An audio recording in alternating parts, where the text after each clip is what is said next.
Haunted cafe, horror stories in Hindi. Shortcut Jennifer एक freelance photographer थी। वह एक बहुत ही फ्री स्पिरिटेड लड़की थी और अपनी लाइफ को अपने टर्म्स पर जीती थी।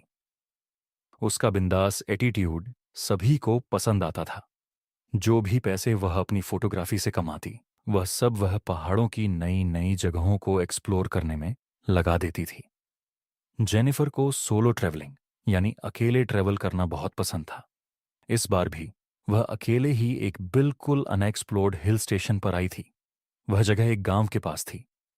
उस पहाड़ के ऊपर एक ऐसी जगह थी जहां से जो नज़ारा दिखता था वह किसी जन्नत से कम नहीं लगता था। और वहां जाने तक का एक ट्रैक था जो करीबन 6 किलोमीटर लंबा था। जेनिफर ने वह नज़ारा देखने के लिए अपना बैकपैक और कैमरा उठाया और वह उस ट्रैक पर चली गई। उसके साथ कुछ और भी लोग उस ट्रैक पर जा रहे थे।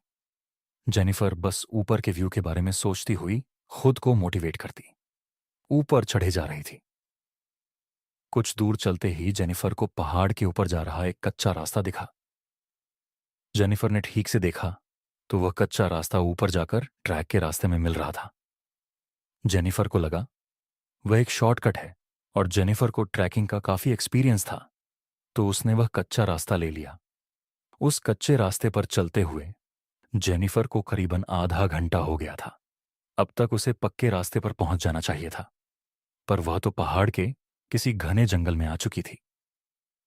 जेनिफर ने पीछे मुड़कर देखा तो उसे वापस जाने का रास्ता भी नहीं समझ आ रहा था।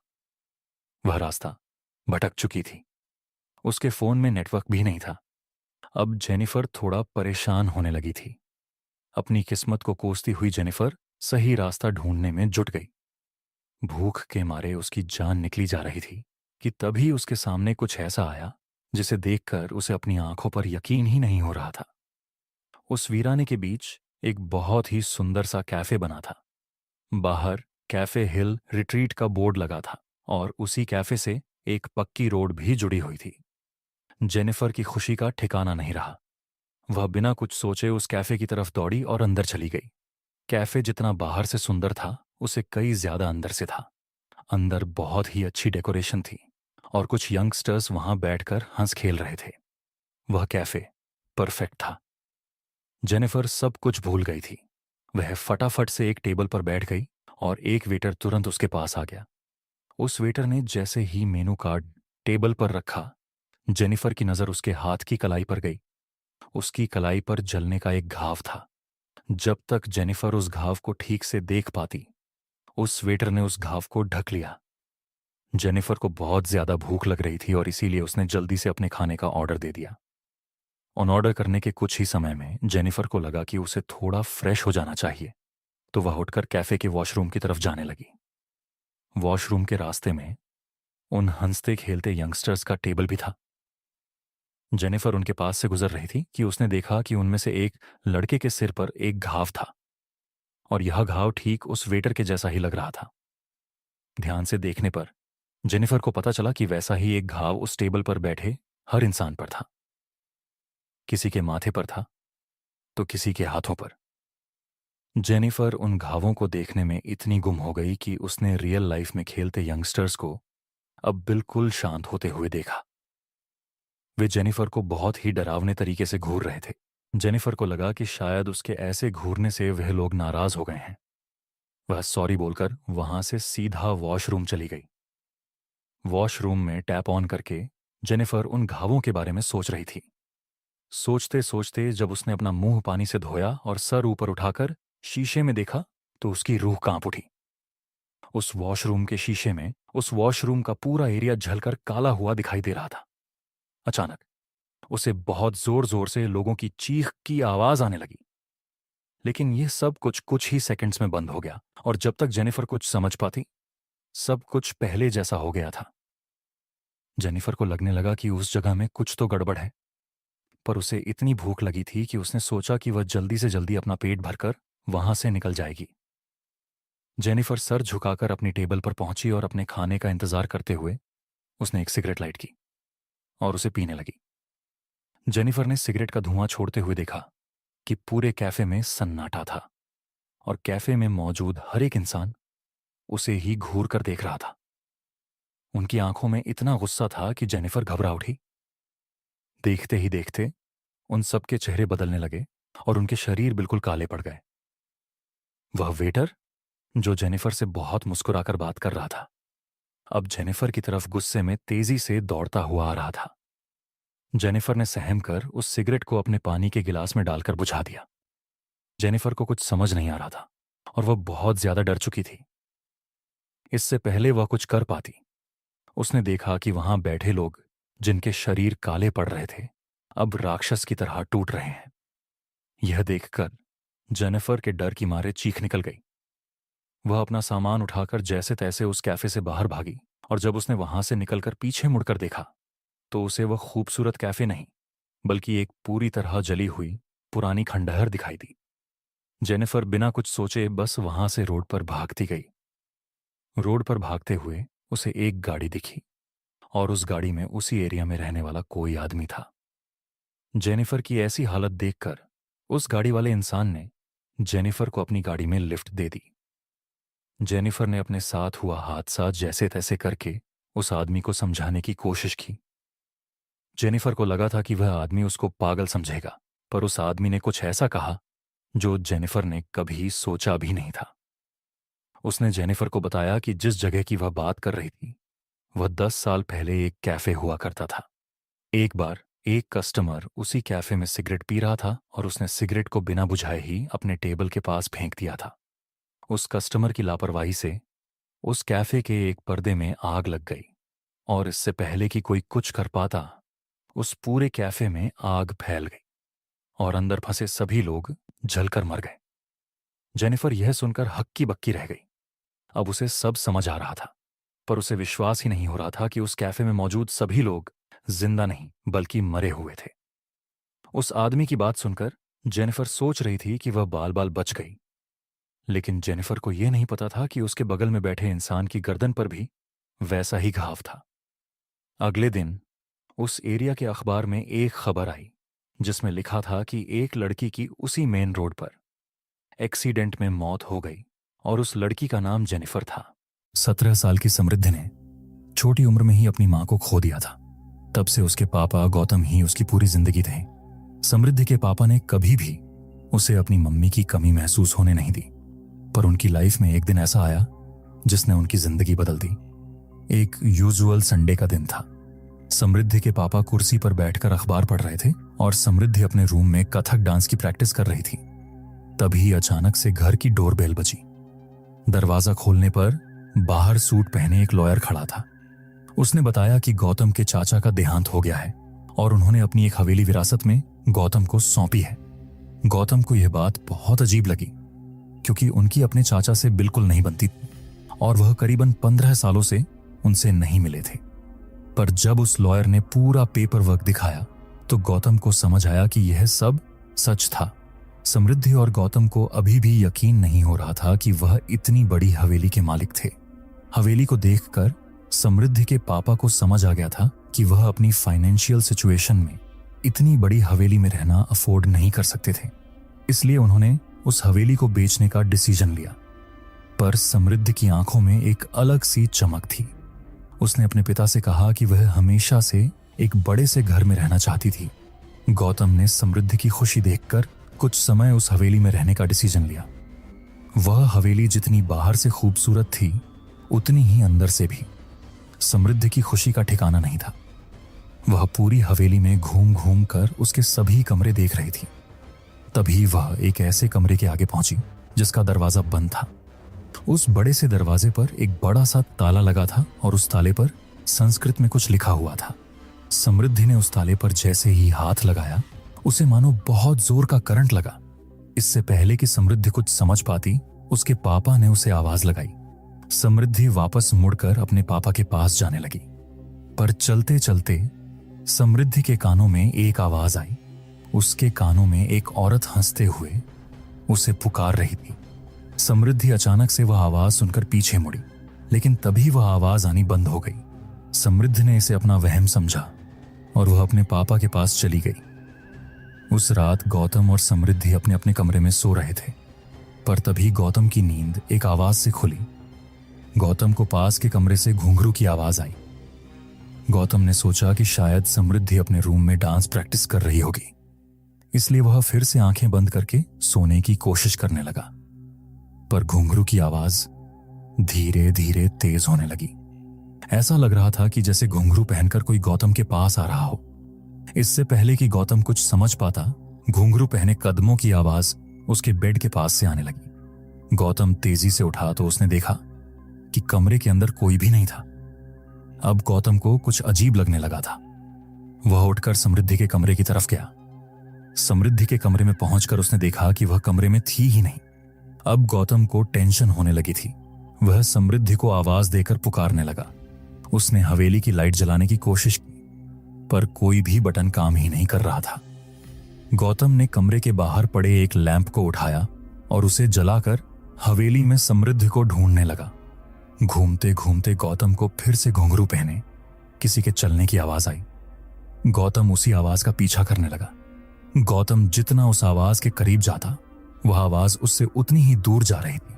लेकिन उस आवाज का पीछा करते हुए गौतम ने खुद को एक कमरे के बाहर खड़ा पाया। उस कमरे का दरवाजा खुला हुआ था। कमरे के बीचों बीच गौतम को कुछ ऐसा दिखा जिससे उसकी रूह कांप गई। उस कमरे के अंदर एक लड़की साड़ी पहने घुंघरू डालकर डांस कर रही थी। इससे पहले कि वह कुछ समझ पाता, गौतम को उस लड़की का चेहरा दिखा और उसका दिल दहल उठा। वह लड़की कोई और नहीं बल्कि समृद्धि ही थी। पर समृद्धि बिल्कुल भी नॉर्मल नहीं लग रही थी। उसने बहुत सारा मेकअप किया हुआ था जो उसके पूरे चेहरे पर फैला हुआ था। उसके बाल बिखरे हुए थे और वह बंगाली भाषा में कुछ गाना गा रही थी। गौतम यह सब देखकर बहुत डर गया। वह दौड़कर समृद्धि के पास गया। जैसे ही उसने समृद्धि के कंधे पर हाथ रखा, समृद्धि ने मुड़कर जोर से चीख मारी और गौतम की छाती पर अपना हाथ मारा। गौतम समृद्धि का हाथ लगते ही कमरे से बाहर जाकर गिरा और उस कमरे का दरवाजा गौतम के मुंह पर बंद हो गया। यह वही कमरा था जिस पर समृद्धि को सुबह ताला दिखा था। गौतम उठकर जोर जोर से उस दरवाजे को पीटने लगा। वह किसी भी तरह से समृद्धि को वहां से बाहर निकालना चाहता था। तभी उसे अपने पीछे से एक आवाज आई जिससे वह रुक गया। पापा, आप ये क्या कर रहे हो? गौतम ने जैसे ही पीछे मुड़कर देखा, उसके पीछे नाइट सूट पहने समृद्धि खड़ी थी। समृद्धि ने कहा कि वह अपने कमरे में सो रही थी और उसे जोर जोर से दरवाजा पीटने की आवाज आई, जिसे सुनकर वह वहां आ गई। गौतम को अब भी कुछ समझ नहीं आ रहा था। अगर समृद्धि अपने कमरे में ही थी तो उसे दिखाई क्यों नहीं दी? और उस कमरे के अंदर मौजूद वह लड़की कौन थी? इन सवालों से गौतम का सर फटने लगा था, पर वह समृद्धि को डराना नहीं चाहता था। इसीलिए उसने समृद्धि को अपने कमरे में वापस जाकर सोने को कहा। गौतम पूरी रात नहीं सोया। सुबह होते ही वह हवेली के पास बने एक पुराने मंदिर में चला गया। गौतम भगवान में बहुत विश्वास रखता था। उसने मंदिर में भगवान की मूर्ति के सामने बैठकर अपने साथ हुई हर घटना कह सुनाई। गौतम को यह नहीं पता था कि मंदिर का पुजारी उसकी सारी बातें सुन रहा था। जैसे ही गौतम मंदिर से जाने के लिए उठा, पुजारी ने उसे रोक लिया और पूछा, तुम रहते कहाँ हो बेटा? गौतम ने जवाब दिया, मैं 2 दिन पहले ही पास वाली हवेली में रहने आया हूं। यह सुनकर पुजारी का चेहरा सफेद पड़ गया। उसने तुरंत गौतम को उस हवेली को छोड़ने की सलाह दी। गौतम ने घबराते हुए पूछा, क्यों? आखिर उस हवेली में ऐसा क्या है? पुजारी ने लंबी सांस ली और कहा, तुम्हें यह जानना चाहिए कि कई साल पहले उस हवेली में एक राजा रहता था। उस समय एक लड़की थी, मंजुलिका। वह उस हवेली में नाच गाकर सबका मनोरंजन करती थी, लेकिन राजा को मंजुलिका से लगाव हो गया। पुजारी ने आगे बताया, मंजुलिका किसी और से प्यार करती थी। वह उसका साथी था जो उसके साथ नृत्य करता था। राजा जब यह जान गया तो उसका गुस्सा 7वें आसमान पर था। जलन और बदले की आग में उसने मंजुलिका और उसके प्रेमी दोनों को मार डाला। गौतम ने हिचकते हुए पूछा, तो फिर? पुजारी ने गंभीर स्वर में जवाब दिया, मंजुलिका की आत्मा उसी हवेली में कैद है। वह गुस्से और प्रतिशोध से भरी हुई है। वह आत्मा आज भी उस हवेली के एक कमरे में बंद है। जो घटना तुमने देखी वह उसी मंजुलिका की आत्मा का काम था। अगर तुम और तुम्हारी बेटी वहां रुके तो तुम्हारी जान को खतरा है। गौतम को अब सब कुछ समझ आ गया। उसे यह भी यकीन हो गया कि पिछली रात को जो कुछ उसने देखा वह कोई सपना नहीं था। वह आत्मा मंजुलिका की ही थी। गौतम ने उसी समय फैसला कर लिया कि वह समृद्धि को लेकर तुरंत हवेली छोड़ देगा। मंदिर से लौटने के बाद जैसे ही गौतम हवेली पहुंचा, उसने देखा कि समृद्धि मंजुलिका वाले कमरे में बैठी हुई थी। वह फिर से साड़ी और घुंघरू पहने कल रात की तरह दिखाई दे रही थी। इस बार वह कमरे के पुराने सामान को गौर से देख रही थी। गौतम ने घबराकर समृद्धि से कहा, यहां से चलो बेटा, पर समृद्धि ने जाने से साफ इनकार कर दिया। उसने जिद्दी स्वर में कहा, नहीं पापा, मैं यहीं रहना चाहती हूं। गौतम ने गुस्से में समृद्धि को डांटा, लेकिन जैसे ही उसने डांटा, समृद्धि अचानक से बदल गई। उसकी आंखें लाल हो गईं। उसने गौतम की गर्दन पकड़ ली और उसे उठाकर दीवार से टकरा दिया। अब समृद्धि बंगाली भाषा में कुछ अजीब से मंत्र बोलने लगी। गौतम दर्द से तड़प रहा था। उसकी सांसें रुकने लगीं। तभी मंदिर का पुजारी कुछ लोगों को लेकर हवेली में पहुंचा। पुजारी ने बिना देर किए समृद्धि पर गंगाजल फेंक दिया।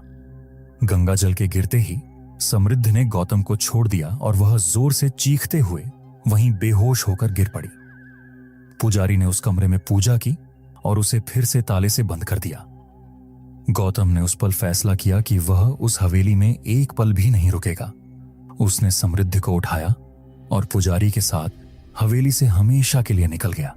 गौतम ने न सिर्फ हवेली को बेचने का ख्याल छोड़ दिया, बल्कि उसके आसपास जाने का भी इरादा त्याग दिया। समृद्धि को आज तक नहीं पता कि उसके पिता ने अचानक हवेली क्यों छोड़ दी। गौतम ने भी उसे कभी यह नहीं बताया कि वह हवेली उनके लिए कितनी खतरनाक थी। Akai Onna horror game. दोस्तों, यह कहानी जापान में रहने वाले एक लड़के ऊना की है। उसकी जिंदगी काफी सिंपल थी।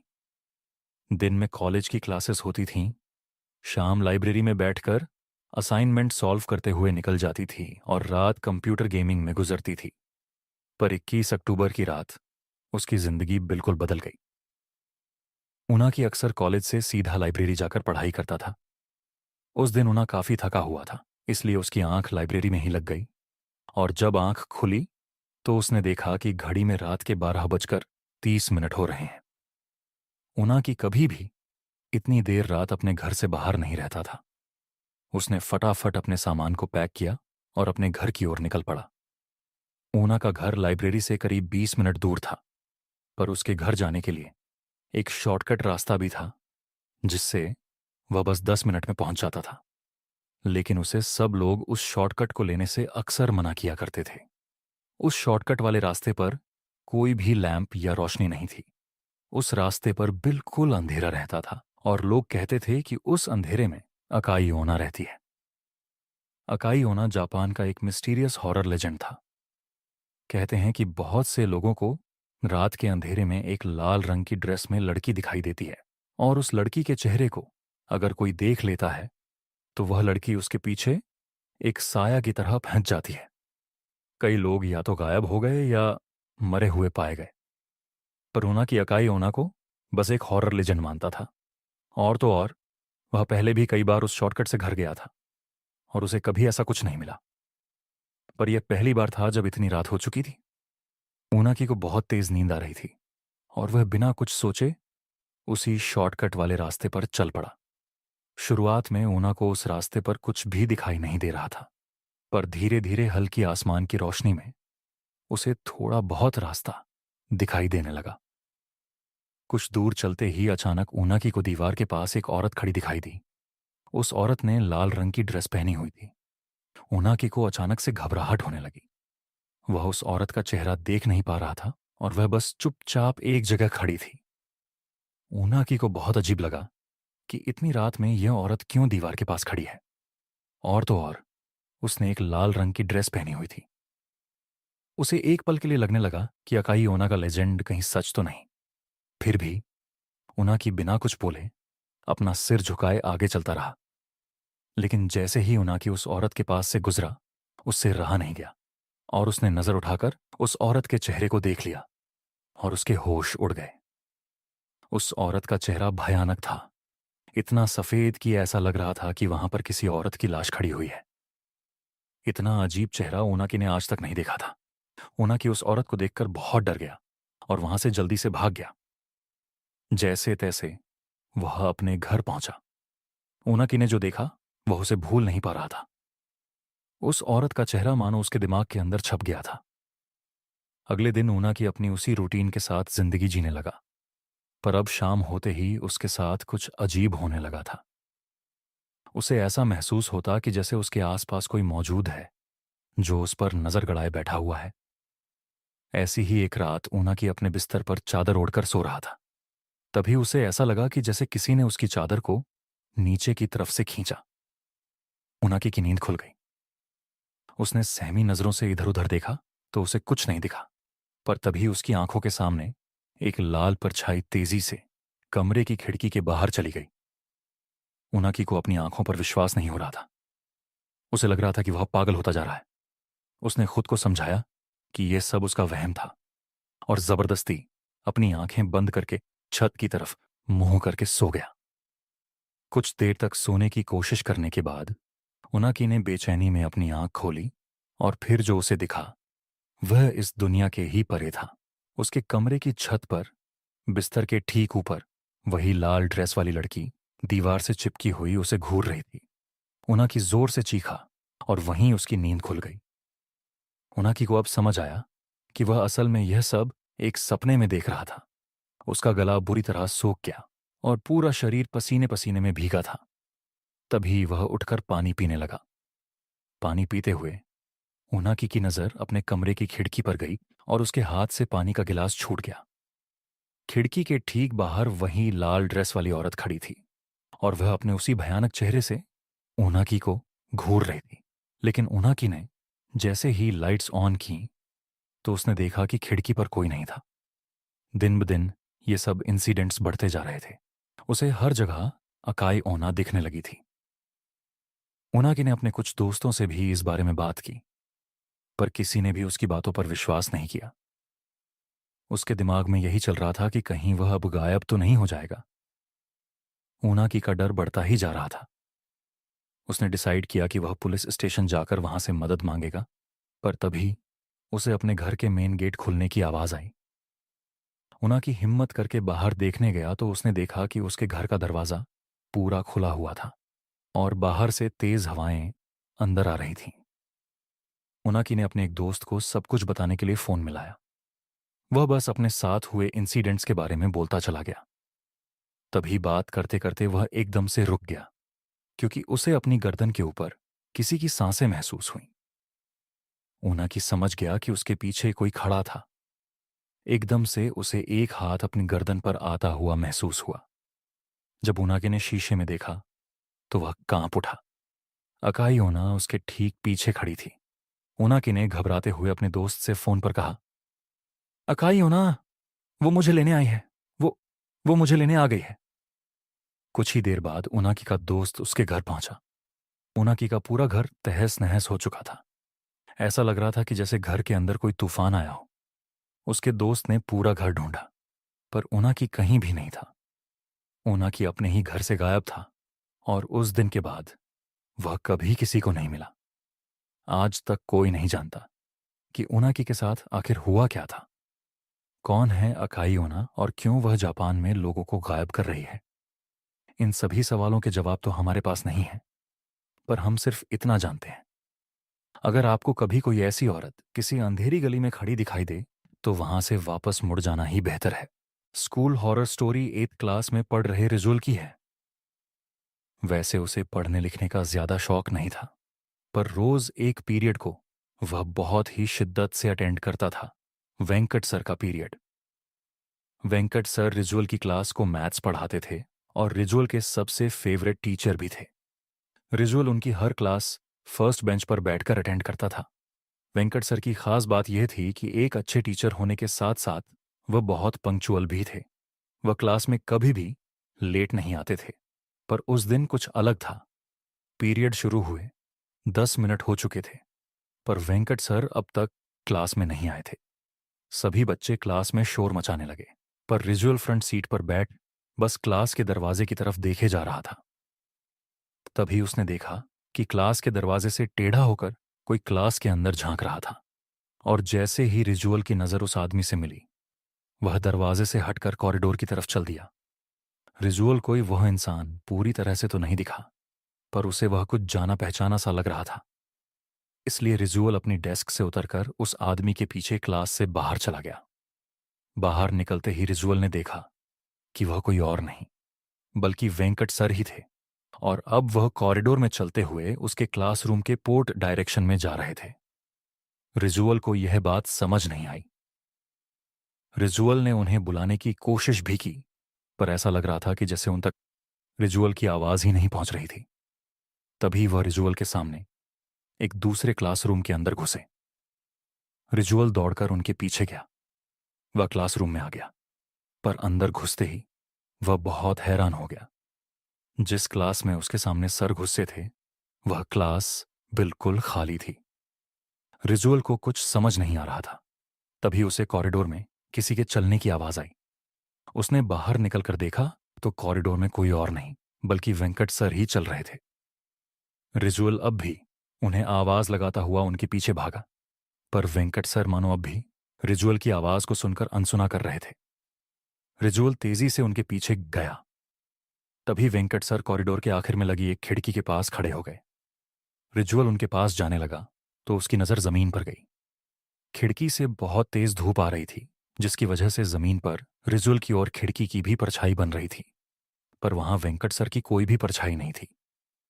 ये बात रिजुअल को बहुत ही ज्यादा अजीब लगी, पर अब वेंकट सर उसके सामने ही खड़े थे।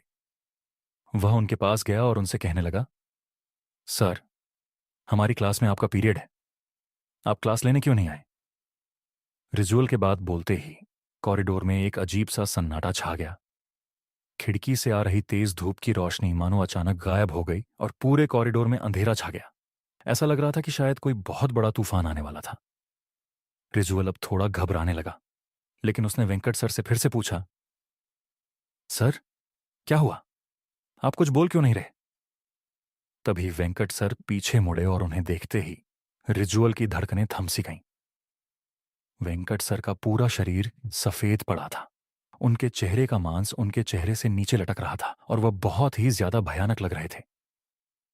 रिजुअल डर के मारे धीरे धीरे पीछे होने लगा। रिजुअल को अपनी आंखों पर विश्वास ही नहीं हो रहा था। अचानक ही उसके सामने खड़े वेंकट सर ने अपने मुंह को खोलकर बहुत बड़ा कर लिया और वह कुछ बोलने की कोशिश करने लगे, लेकिन अजीब सी आवाजों के अलावा वह कुछ भी नहीं कह पा रहे थे। देखते ही देखते वेंकट सर का शरीर अकड़ने लगा और रिजुअल उन्हें देखकर थमसा गया। उन्होंने रिजुअल की तरफ अपना हाथ आगे बढ़ाया ही था कि वह देखते ही रिजुअल वहां से उल्टी तरफ भागने लगा। उस कॉरिडोर में तेजी से भागते हुए वह किसी से टकरा गया, नीचे गिर गया। रिजुअल ने जब उठकर देखा तो उसके सामने सुकृति मैम खड़ी थीं। रिजुअल हाफ होकर वेंकट सर का नाम बार बार बड़बड़ाए जा रहा था। सुकृति मैम ने रिजुअल को शांत किया और उसे क्लास में वापस जाने को कहा। उन्होंने बताया कि आज वेंकट सर छुट्टी पर हैं, इसलिए उनकी जगह सुकृति मैम उनका पीरियड लेंगी। रिजुअल का सिर अब चकराने लगा। अगर वेंकट सर छुट्टी पर थे तो आखिर रिजुअल ने कॉरिडोर में किसे देखा था? रिजुअल को समझ नहीं आ रहा था कि आखिर वह अपने साथ हुआ हादसा किसी को कैसे समझाए। रिजुअल सोच में डूबा क्लास में वापस चला गया। उस दिन जब स्कूल की छुट्टी हुई तो रिजुअल स्कूल के बाहर खड़ा अब भी वेंकट सर के बारे में ही सोच रहा था कि तभी उसे स्कूल की बिल्डिंग की खिड़की के पास वेंकट सर खड़े हुए दिखाई दिए, वैसे ही भयानक रूप में, और रिजुअल को घूर कर देख रहे थे। उन्हें देख इस बार रिजुअल की चीख ही निकल गई और उसने अपने साथ में खड़े दोस्त अंश को उस खिड़की की ओर देखने को कहा, पर अंश को वहां कुछ नहीं दिखा। रिजुअल ने डर के मारे अपनी आंखें बंद कर लीं। कुछ सेकंड्स बाद जब उसने अपनी आंखें खोलीं तो उस खिड़की पर अब वेंकट सर नहीं खड़े थे। डर से झुंझलाया रिजुअल घर चला गया। उसने अपने पेरेंट्स से वह बात शेयर की, पर उन्हें रिजुअल की बात का विश्वास नहीं हुआ। उस हादसे को 3 दिन बीत गए। ना ही वेंकट सर स्कूल में क्लास लेने आए और ना ही रिजुअल को वह दोबारा दिखाई दिए। पर 3 दिन बाद उनके स्कूल में एक खबर आई, जिसे सुनकर रिजुअल की रूह कांप उठी। खबर यह थी कि वेंकट सर की 3 दिन पहले ही मौत हो गई थी। वह रात को सोए और सुबह उनका पूरा शरीर अकड़ा हुआ पाया गया। वह नींद में ही चल बसे थे। रिजुअल को आज तक समझ नहीं आया कि आखिर वेंकट सर सिर्फ उसे ही क्यों दिखाई दिए थे। School horror story 8th class में पढ़ रहे रिजुअल की है। वैसे उसे पढ़ने लिखने का ज्यादा शौक नहीं था, पर रोज एक पीरियड को वह बहुत ही शिद्दत से अटेंड करता था, वेंकट सर का पीरियड। वेंकट सर रिजुअल की क्लास को मैथ्स पढ़ाते थे और रिजुअल के सबसे फेवरेट टीचर भी थे। रिजुअल उनकी हर क्लास फर्स्ट बेंच पर बैठकर अटेंड करता था। वेंकट सर की खास बात यह थी कि एक अच्छे टीचर होने के साथ साथ वह बहुत पंक्चुअल भी थे। वह क्लास में कभी भी लेट नहीं आते थे। पर उस दिन कुछ अलग था। पीरियड शुरू हुए 10 मिनट हो चुके थे, पर वेंकट सर अब तक क्लास में नहीं आए थे। सभी बच्चे क्लास में शोर मचाने लगे, पर रिजुअल फ्रंट सीट पर बैठ बस क्लास के दरवाजे की तरफ देखे जा रहा था। तभी उसने देखा कि क्लास के दरवाजे से टेढ़ा होकर कोई क्लास के अंदर झांक रहा था। और जैसे ही रिजुअल की नजर उस आदमी से मिली, वह दरवाजे से हटकर कॉरिडोर की तरफ चल दिया। रिजुअल को वह इंसान पूरी तरह से तो नहीं दिखा, पर उसे वह कुछ जाना पहचाना सा लग रहा था। इसीलिए रिजुअल अपनी डेस्क से उतरकर उस आदमी के पीछे क्लास से बाहर चला गया। बाहर निकलते ही रिजुअल ने देखा कि वह कोई और नहीं बल्कि वेंकट सर ही थे। और अब वह कॉरिडोर में चलते हुए उसके क्लासरूम के पोर्ट डायरेक्शन में जा रहे थे। रिजुअल को यह बात समझ नहीं आई। रिजुअल ने उन्हें बुलाने की कोशिश भी की, पर ऐसा लग रहा था कि जैसे उन तक रिजुअल की आवाज ही नहीं पहुंच रही थी। तभी वह रिजुअल के सामने एक दूसरे क्लासरूम के अंदर घुसे। रिजुअल दौड़कर उनके पीछे गया। वह क्लासरूम में आ गया, पर अंदर घुसते ही वह बहुत हैरान हो गया। जिस क्लास में उसके सामने सर घुसे थे, वह क्लास बिल्कुल खाली थी। रिजुअल को कुछ समझ नहीं आ रहा था। तभी उसे कॉरिडोर में किसी के चलने की आवाज आई। उसने बाहर निकलकर देखा तो कॉरिडोर में कोई और नहीं बल्कि वेंकट सर ही चल रहे थे। रिजुअल अब भी उन्हें आवाज लगाता हुआ उनके पीछे भागा, पर वेंकट सर मानो अब भी रिजुअल की आवाज को सुनकर अनसुना कर रहे थे। रिजुअल तेजी से उनके पीछे गया। तभी वेंकट सर कॉरिडोर के आखिर में लगी एक खिड़की के पास खड़े हो गए। रिजुअल उनके पास जाने लगा तो उसकी नजर जमीन पर गई। खिड़की से बहुत तेज धूप आ रही थी, जिसकी वजह से जमीन पर रिजुअल की और खिड़की की भी परछाई बन रही थी, पर वहां वेंकट सर की कोई भी परछाई नहीं थी। यह बात रिजुअल को बहुत ही ज्यादा अजीब लगी। पर अब वेंकट सर उसके सामने ही खड़े थे। वो उनके पास गया और उनसे कहने लगा, सर, हमारी क्लास में आपका पीरियड है, आप क्लास लेने क्यों नहीं आए? रिजुअल के बात बोलते ही कॉरिडोर में एक अजीब सा सन्नाटा छा गया। खिड़की से आ रही तेज धूप की रोशनी मानो अचानक गायब हो गई और पूरे कॉरिडोर में अंधेरा छा गया। ऐसा लग रहा था कि शायद कोई बहुत बड़ा तूफान आने वाला था। रिजुअल अब थोड़ा घबराने लगा, लेकिन उसने वेंकट सर से फिर से पूछा, सर, क्या हुआ? आप कुछ बोल क्यों नहीं रहे? तभी वेंकट सर पीछे मुड़े और उन्हें देखते ही रिजुअल की धड़कनें थम सी गईं। वेंकट सर का पूरा शरीर सफेद पड़ा था। उनके चेहरे का मांस उनके चेहरे से नीचे लटक रहा था और वह बहुत ही ज्यादा भयानक लग रहे थे। रिजुअल डर के मारे धीरे धीरे पीछे होने लगा। रिजुअल को अपनी आंखों पर विश्वास ही नहीं हो रहा था। अचानक ही उसके सामने खड़े वेंकट सर ने अपने मुंह को खोलकर बहुत बड़ा कर लिया और वह कुछ बोलने की कोशिश करने लगे, लेकिन अजीब सी आवाजों के अलावा वह कुछ भी नहीं कह पा रहे थे। देखते ही देखते वेंकट सर का शरीर अकड़ने लगा और रिजुअल उन्हें देखकर थमसा गया। उन्होंने रिजुअल की तरफ अपना हाथ आगे बढ़ाया ही था कि वह देखते ही रिजुअल वहां से उल्टी तरफ भागने लगा। उस कॉरिडोर में तेजी से भागते हुए वह किसी से टकरा गया, नीचे गिर गया। रिजुअल ने जब उठकर देखा तो उसके सामने सुकृति मैम खड़ी थीं। रिजुअल हाफ होकर वेंकट सर का नाम बार बार बड़बड़ाए जा रहा था। सुकृति मैम ने रिजुअल को शांत किया और उसे क्लास में वापस जाने को कहा। उन्होंने बताया कि आज वेंकट सर छुट्टी पर हैं, इसलिए उनकी जगह सुकृति मैम उनका पीरियड लेंगी। रिजुअल का सिर अब चकराने लगा। अगर वेंकट सर छुट्टी पर थे तो आखिर रिजुअल ने कॉरिडोर में किसे देखा था? रिजुअल को समझ नहीं आ रहा था कि आखिर वह अपने साथ हुआ हादसा किसी को कैसे समझाए। रिजुअल सोच में डूबा क्लास में वापस चला गया।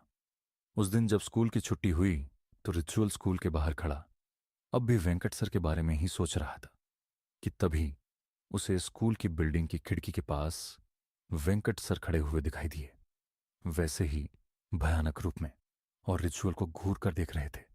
उन्हें देख इस बार रिजुअल की चीख ही निकल गई और उसने अपने साथ में खड़े दोस्त अंश को उस खिड़की की ओर देखने को कहा, पर अंश को वहां कुछ नहीं दिखा। रिजुअल ने डर के मारे अपनी आंखें बंद कर लीं। कुछ सेकंड्स बाद जब उसने अपनी आंखें खोली तो उस खिड़की पर अब वेंकट सर नहीं खड़े थे। डर से झुंझलाया रिजुअल घर चला गया। उसने अपने पेरेंट्स से वह बात शेयर की, पर उन्हें रिजुअल की बात का विश्वास नहीं हुआ। उस हादसे को 3 दिन बीत गए। ना ही वेंकट सर स्कूल में क्लास लेने आए और ना ही रिजुअल को वह दोबारा दिखाई दिए। पर 3 दिन बाद उनके स्कूल में एक खबर आई जिसे सुनकर रिजुअल की रूह कांप उठी। खबर यह थी कि वेंकट सर की 3 दिन पहले ही मौत हो गई थी। वह रात को सोए और सुबह उनका पूरा शरीर अकड़ा हुआ पाया गया। वह नींद में ही चल बसे थे। रिजुअल को आज तक समझ नहीं आया कि आखिर वेंकट सर सिर्फ उसे ही क्यों दिखाई दिए थे।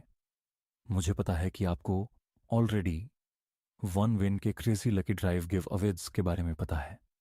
बहुत सारे लोग पार्टिसिपेट कर रहे थे और अपनी परफॉर्मेंस की प्रैक्टिस के लिए वह स्कूल खत्म होने के बाद स्टे बैक करने वाली थीं। उनके साथ साथ उनके 2 और दोस्त पॉल और रमन स्टे बैक कर रहे थे। डांस प्रैक्टिस करते वक्त मीशा के दोस्त पॉल का बैलेंस बिगड़ गया और वह नीचे गिर गया। उसका पैर ट्विस्ट हो गया था और वह बुरी तरह दर्द से चिल्ला रहा था। स्कूल के सब टीचर्स जा चुके थे और हेल्प के लिए उन बच्चों के पास कोई भी नहीं था। तभी मिशा भागकर मेडिकल रूम गई, पर वहां भी तब तक ताला लग चुका था। उसी वक्त मिशा को लगा कि जैसे कोई उसके पीछे से ऊपर गया है। वह मुड़ी तो उसे एक परछाई पर जाते हुए दिखी। मिशा को लगा कि शायद दियो स्कूल स्टाफ में से कोई तो अभी भी स्कूल में है और इसीलिए मिशा उसे रोकने के लिए उसके पीछे भागी। मिशा स्कूल के 3rd फ्लोर पर आ चुकी थी। उस फ्लोर पर स्कूल स्टाफ के अलावा किसी का भी जाना मना था। मिशा पहले तो वहीं सीढ़ियों के पास खड़ी आवाज लगाने लगी, पर उसे कोई जवाब नहीं मिला। इसलिए वह थोड़ी आगे गई। उसने देखा कि उस फ्लोर पर सिर्फ एक ही रूम था और उस पर भी ताला लगा हुआ था। मिशा को कुछ समझ नहीं आया तो वह उस पर अच्छाई को अपने मन का वहम समझकर वापस जाने लगी। लेकिन तभी उसे एक अजीब सी आवाज आई। जब मिशा ने पलटकर उस कमरे की तरफ देखा तो उस दरवाजे पर जो ताला लगा था वह टूटकर नीचे गिरा हुआ था। मिशा एकदम से चौंक उठी। वह उस रूम के अंदर गई और उसे दिखा कि एक आदमी खिड़की की तरफ मुंह करके खड़ा है। मिशा ने उससे पूछा कि अगर वह उसके साथ चलकर पॉल की मदद करेगा, लेकिन उस आदमी ने मिशा को कोई रिएक्शन ही नहीं दिया। मिशा को सब कुछ बहुत अजीब लग रहा था। उसने फिर से उस आदमी को पुकारा, लेकिन तभी अचानक उस कमरे का दरवाजा अपने आप बंद होने लगा। मिशा यह देखकर घबरा उठी। वह दरवाजे की तरफ गई और उसे खोलने की कोशिश करने लगी, लेकिन वह दरवाजा नहीं खुला। तभी मिशा को उस आदमी के हंसने की आवाज आने लगी। वह बहुत डरावने तरीके से हंस रहा था और धीरे धीरे उसकी हंसी तेज होती जा रही थी। मिशा में पलटकर देखने की हिम्मत ही नहीं थी और वह डर के मारे जोरों से दरवाजा पीटने लगी। कोई है, कोई है वहां। तभी मिशा को अपनी गर्दन पर हल्की सी हवा का एहसास हुआ। उसने पलटकर देखा तो उसका दिल दहल उठा। वह आदमी जो कुछ देर पहले खिड़की को देख रहा था अब उसके ठीक सामने खड़ा था। उसके चेहरे पर एक हल्की सी हंसी थी जो मिशा को बहुत डरावनी लग रही थी। वह मिशा को ऐसे घूर रहा था जैसे वह उसे आज जिंदा नहीं छोड़ेगा। उसने मिशा को पकड़ लिया और उसे अपने पास खींचने लगा। मिशा का रोना छूट गया और वह डर के मारे बहुत जोर से चिल्लाई। उस आदमी ने मिशा के मुंह पर हाथ रखा और मिशा के साथ बदसलूकी करने लगा। उधर मिशा को ढूंढते हुए रमन स्कूल के 3rd फ्लोर पर पहुंचा, जहां उन्हें मिशा की चीख सुनाई दी। बहुत जल्दी से उस कमरे में गए और उन्होंने देखा कि मिशा जमीन पर बैठी रो रही थी और उसके आसपास कोई भी नहीं था। उसकी शर्ट ऊपर से थोड़ी फटी हुई थी और उसके चेहरे पर चोट के निशान थे। उसने सबको अपने साथ हुआ पूरा घटना बताया। मिशा के साथ हुए इस हादसे को सुनकर स्कूल का चेहरा बिल्कुल पीला पड़ गया। उसने मिशा और उसके दोस्तों को बताया कि कुछ साल पहले स्कूल में एक सफाई कर्मचारी काम करता था। वह थोड़ा पागल सा था और वह लड़कियों को बहुत ही गंदी नजरों से देखकर हंसता रहता था। एक बार उसने एक लड़की के साथ बदसलूकी भी की थी। उस लड़की ने जब उसकी कंप्लेंट की तो स्कूल की प्रिंसिपल ने उसे हमेशा के लिए नौकरी से निकाल दिया। उसके एक हफ्ते के अंदर उस पागल आदमी ने 3rd फ्लोर वाले स्टोरेज रूम में जाकर खुद को मार डाला। उसकी मौत का काफी दिनों तक किसी को पता ही नहीं चला था। उस आदमी की बॉडी बहुत ही डरावनी हालत में पाई गई थी और तब से उसकी आत्मा उसी कमरे में भटक रही थी। इसीलिए स्कूल के 3rd फ्लोर पर किसी का भी जाना बंद कर दिया गया। इस इंसिडेंट के बाद मिशा इतनी डिस्टर्ब हो गई कि वह कुछ दिन तक स्कूल ही नहीं गई।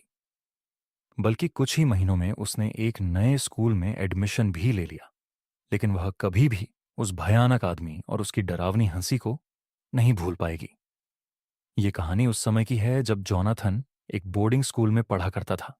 वह करीब 13 साल का था जब उसके साथ ये किस्सा घटा। एक दिन जब वो बाकी बच्चों के साथ क्लास में बैठकर पढ़ रहा था, तभी अचानक से एक जूनियर टीचर भागते हुए उनके क्लासरूम में आई और प्रोफेसर के कान में कुछ कहकर वहां से चली गई। प्रोफेसर ने अपना सेशन उस दिन के लिए वहीं खत्म कर दिया और सभी बच्चों को बताया कि स्कूल के पास वाली बिल्डिंग में कुछ ऐसा हुआ है जिसकी वजह से पूरे स्कूल का लॉकडाउन कर दिया गया है और किसी भी स्टूडेंट को अपने हॉस्टल या स्कूल प्रीमिसेस से बाहर निकलना अलाउड नहीं है। असल में स्कूल के पास वाली बिल्डिंग में एक पागल सीरियल किलर ने कुछ लोगों का मर्डर कर दिया था और वह स्कूल के आसपास ही घूम रहा था। इसलिए जब तक पुलिस उस सीरियल किलर को नहीं ढूंढ लेती, तब तक पुलिस ने स्कूल को बंद करवा दिया था। उस सीरियल किलर ने जिन भी लोगों को मारा था, उनका दाहिना हाथ उनकी बॉडी से गायब था। यह सारी बातें स्कूल के गार्ड ने एक सीनियर को बताई, जिसने पूरे स्कूल में इस बात का ढिंढोरा पीट दिया। यह बात जानकर स्कूल के सभी बच्चे बेहद डरे हुए थे। इन सब के बीच जोनाथन के साथ एक और अजीबोगरीब चीज हो रही थी। जब से स्कूल लॉकडाउन शुरू हुआ था, उसे रोज रात अचानक अपने हॉस्टल के बैकयार्ड से किसी आदमी के जोरों से चीखने की आवाज आती। ताज्जुब की बात यह थी कि आवाज उसके अलावा और कोई नहीं सुन पा रहा था। एक रात जब वह सो रहा था, उसे फिर से वही चीख सुनाई दी। इस बार वह हिम्मत करके हॉस्टल के बैकयार्ड में जा पहुंचा। उसने देखा कि बैकयार्ड की घास पर लाल खून पड़ा था।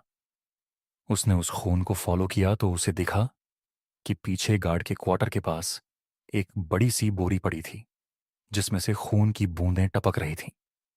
यह देखकर जोनाथन अपने हॉस्टल वार्डन को यह सब बताने के लिए उसके रूम की तरफ जाने लगा। लेकिन तभी उसे ऐसा लगा जैसे उस बोरी में से कोई आवाज आई। वह पीछे मुड़ा और जो नजारा उसने देखा, उसे देखकर वह सुन्न पड़ गया।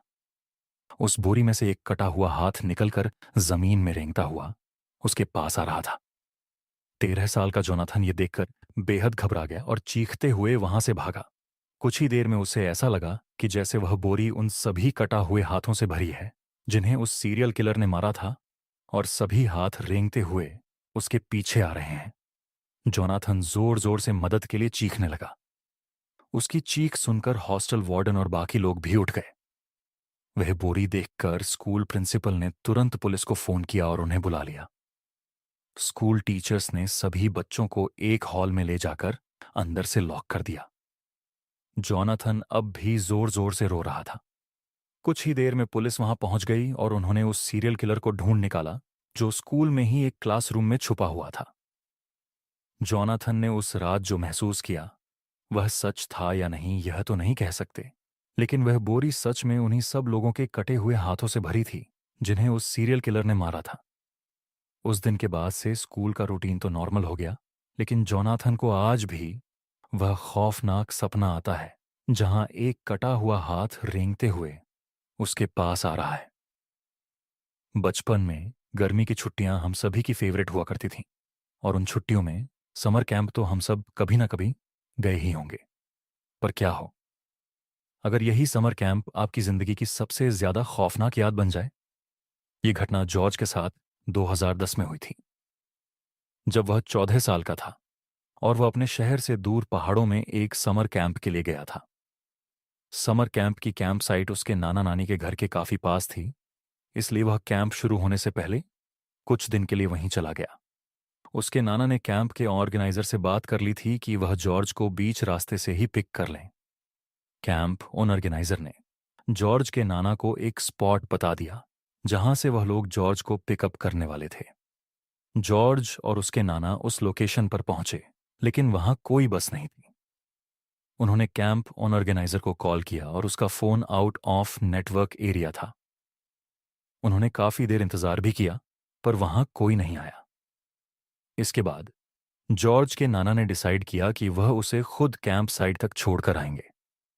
वह लोग वहां शाम तक पहुंच गए, क्योंकि कैंप साइट मेन रोड से थोड़ा अंदर जाकर थी। तो उसके नाना उसे कैंप में छोड़कर वहां से वापस लौट गए। जॉर्ज जैसे ही कैंप साइट पहुंचा तो उसने देखा कि उस कैंप का माहौल बेहद अजीब था। सारे बच्चे चुपचाप एक सर्कल में बैठे हुए थे और जॉर्ज को अजीबोगरीब नजरों से देख रहे थे। जॉर्ज के नाना के जाते ही ऑर्गेनाइजर बिना कुछ बोले बस वहां से चला गया। जॉर्ज भी उसके पीछे पीछे कैंप को एक्सप्लोर करने लगा। उसने देखा कि एक टेंट पर उसका नाम लिखा था, तो जॉर्ज ने अपना सामान उस टेंट में रखा और बाहर सबके साथ आकर सर्कल में बैठ गया।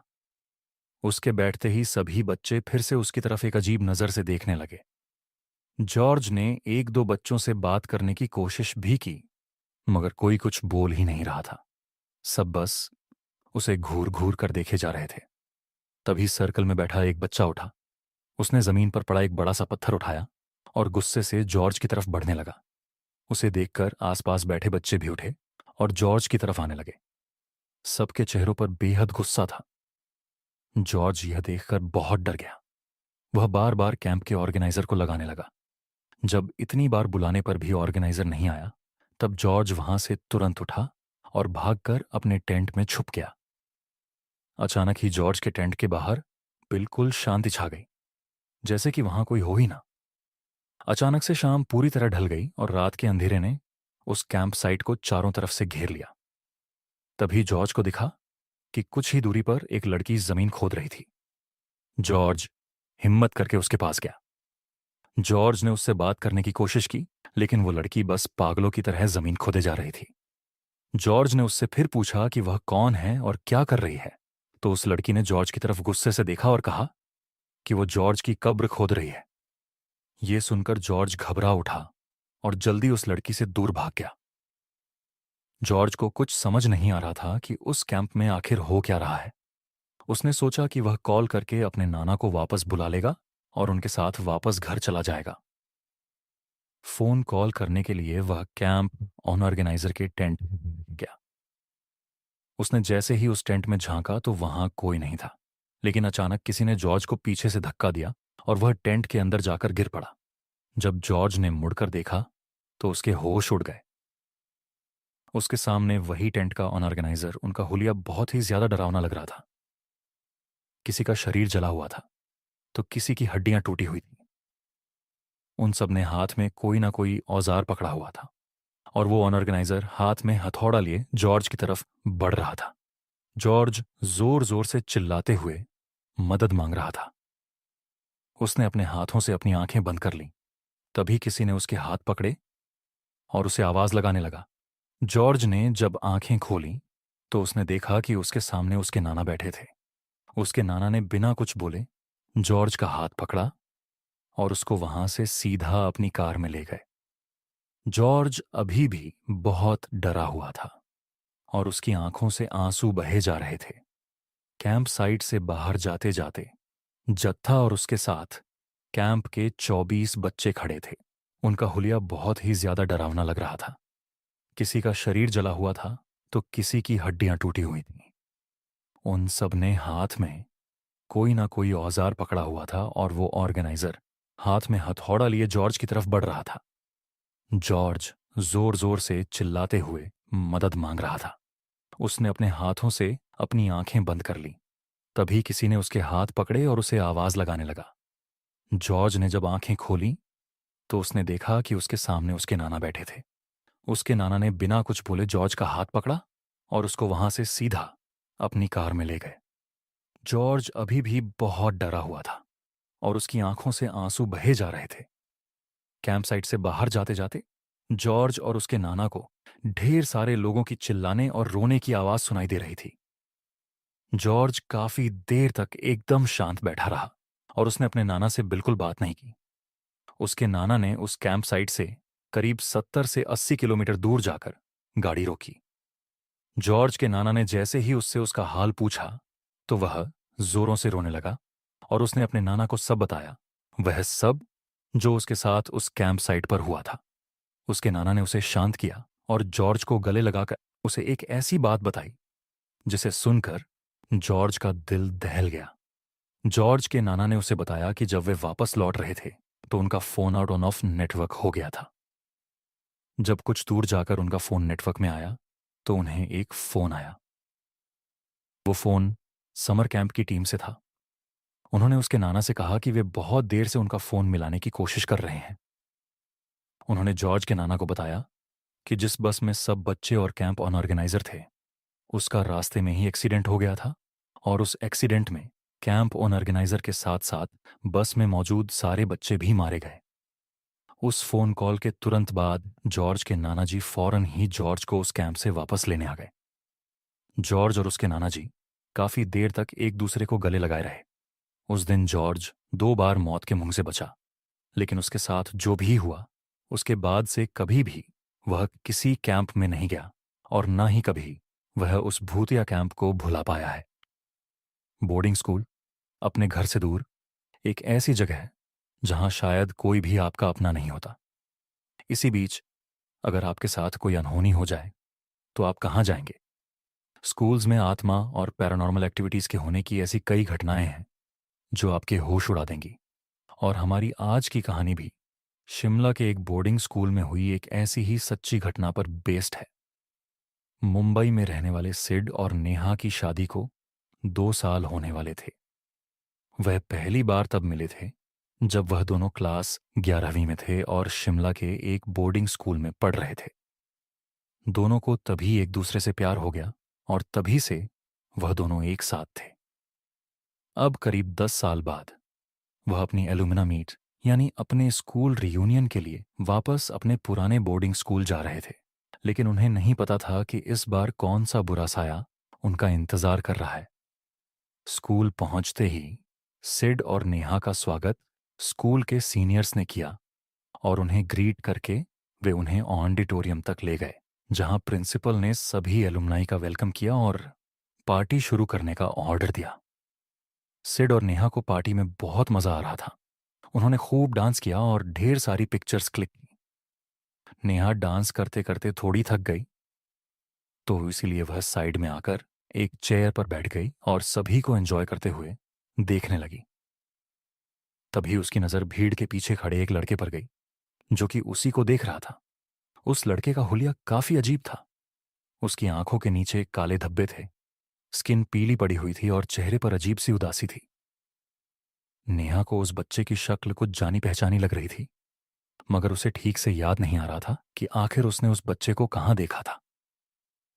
देखते ही देखते वह बच्चा वहां से गायब हो गया और नेहा बेहद चौंक गई। वह उठ खड़ी हुई और हर तरफ उस बच्चे को ढूंढने लगी। अचानक उसने देखा कि वह बच्चा ऑडिटोरियम से बाहर निकल रहा था, तो नेहा ने भी उसका पीछा किया।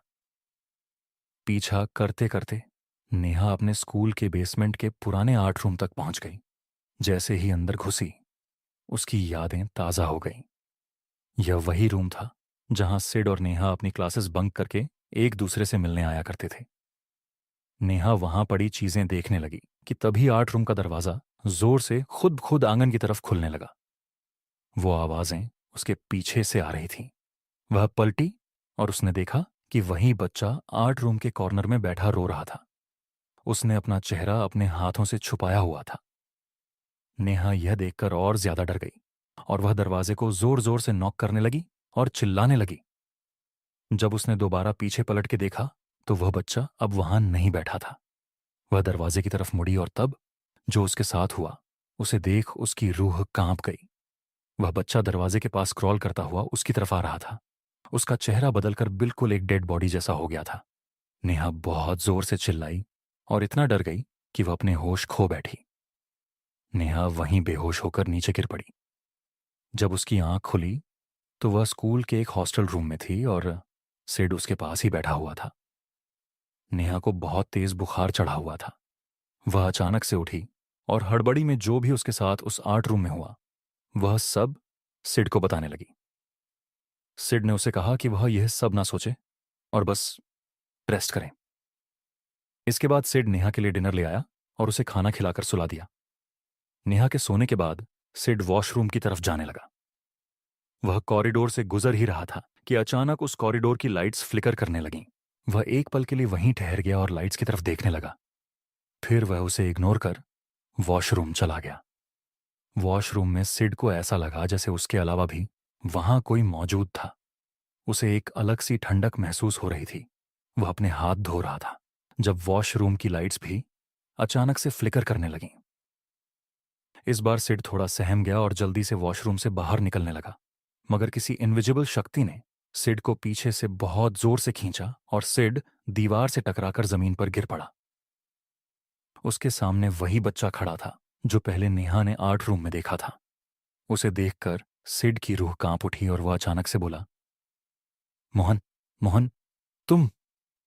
यह सुनते ही वह बच्चा बहुत जोर से चीखा और उसने सिड का गला पकड़ लिया और उसे जोर जोर से दबाने लगा। सिड भी चिल्ला उठा और तभी वॉशरूम में हॉस्टल का वार्डन आ गया और उसने सिड को वॉशरूम पर तड़पता हुआ पाया। सिड के अलावा अब वहां कोई नहीं था। वार्डन ने सिड को शांत कराया और उसे वापस उसके रूम तक ले गया, लेकिन जैसे ही वह दोनों उस हॉस्टल रूम के अंदर घुसे, उनका दिल बुरी तरह दहल उठा। उन्होंने अपने सामने नेहा को पंखे से लटका हुआ पाया। यह देखकर सिड बुरी तरह चिल्लाया और रोने लगा, मगर वार्डन ने जल्दी से नेहा की टांगें पकड़ी और उसे पंखे से नीचे उतार लिया। उसकी सांसें अभी भी चल रही थीं। इसके बाद नेहा को हॉस्पिटल में एडमिट करा दिया गया, जहां वह 4 दिन तक रही और फिर होश में आई। नेहा के ठीक होने के बाद सिड ने उसे बताया कि उसने उसी बच्चे को वॉशरूम में देखा था जिसकी बात नेहा कर रही थी। सिड को वो बच्चा अच्छे से याद था। उसने नेहा को याद दिलाया कि जब वह दोनों 11वीं क्लास में थे, तब मोहन सिड का बेस्ट फ्रेंड हुआ करता था। नेहा स्कूल में नई नई आई थी। सिड और मोहन दोनों को ही नेहा बहुत पसंद आ गई थी और इसी वजह से सिड और मोहन की दोस्ती टूट गई थी। सिड ने जल्द ही नेहा को डेट करना शुरू कर दिया था, मगर यह बात मोहन को बिल्कुल पसंद नहीं आई। एक साइको जैसे वो नेहा को स्टॉक करने लगा था, सिड से हाथापाई करने के बहाने भी ढूंढता था। जब ये सब करने के बाद भी नेहा ने उस पर ध्यान नहीं दिया, तो एक दिन मोहन ने अपने हॉस्टल के कमरे में पंखे से लटक कर अपनी जान दे दी। इस हादसे के बाद सिड नेहा को लेकर वापस अपने घर लौट गया, मगर आज भी नेहा को रोज रात में उस बच्चे की भयानक शक्ल के बुरे सपने आते हैं। Mumbai marine drive. Mumbai marine drive Mumbai दुनिया का एक ऐसा शहर है जो शायद कभी नहीं सोता। रात में यहां अक्सर लोगों की रौनक लगी रहती है, खासकर मुंबई के मरीन ड्राइव पर, जो कि मुंबई की जान है। रात के अंधेरे में कई लोग यहां आते हैं और कभी न खत्म होने वाले समुद्र के दृश्य का आनंद लेते हैं। लेकिन एक रात मरीन ड्राइव पर कुछ ऐसा हुआ कि वह रात रोहन की जिंदगी की सबसे खौफनाक रात बन गई। रोहन का ऑफिस मरीन ड्राइव के पास था और रोहन लगभग हर शाम ऑफिस के बाद कुछ देर मरीन ड्राइव पर सैर करने जाता था। कुछ दिनों से उसके ऑफिस में काम का बोझ बहुत ज्यादा बढ़ गया था, जिसकी वजह से उसे ऑफिस से निकलते हुए देर रात हो जाती थी, लेकिन फिर भी वह मरीन ड्राइव जरूर जाता था। उसके लिए यह एक ऐसी जगह थी जहां वह अपने दिमाग को शांत कर सकता था। एक रात उसे ऑफिस से निकलते हुए 2 बज गए। वह रोज की तरह उस रात भी मरीन ड्राइव पर गया, लेकिन उस रात हवा में एक अजीब सी ठंडक थी। मरीन ड्राइव पर ठंडी रात में अक्सर कई लोग वहां बैठा करते थे, लेकिन उस रात रोहन बिल्कुल अकेला था। दूर दूर तक उसे कोई नजर नहीं आ रहा था, लेकिन वह यह सब इग्नोर करके कान में ईयरफोन लगाए वहां वॉक करने लगा।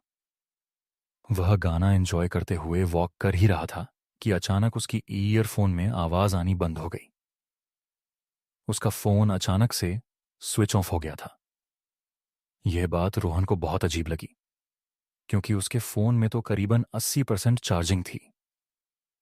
वह फोन ऑन करने की कोशिश कर रहा था जब अचानक से उसे किसी के रोने की आवाज आई। वह कुछ आगे चला तो वहां एक लड़की बैठकर रो रही थी। यह देखकर ना जाने रोहन को क्या हुआ कि वह उसके पास चला गया और उससे उसके रोने का कारण पूछने लगा।